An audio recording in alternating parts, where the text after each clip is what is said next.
So to really understand the core essence of what we're building, it's important to kind of take a look back in history to really understand how AI, at least for starters, was developed. So when most people think about AI today, there's this idea of model-centric AI. What is model-centric AI? Let's say you have a fixed data set, like something you'd see in a spreadsheet. Maybe this data set where you have different fruits and sentences and you're trying to predict fruit or vegetable. Or maybe you're trying to find this specific entity in this data set. And it's static, right? It's like a spreadsheet, it's a table.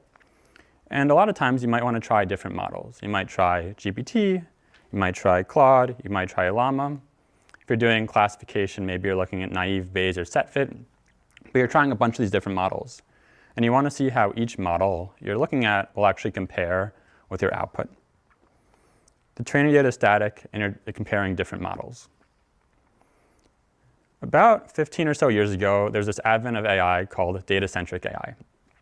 The idea here was, in some use cases, when the models just didn't perform well enough, and you only had a few days to actually solve your project, the idea is rather than kind of change the model, let's just take our model and keep it fixed. Let's iterate on the data. Let's make the data as really good and high quality. We can add new data, label new data, pre-process the data, make sure the data is like really, really great.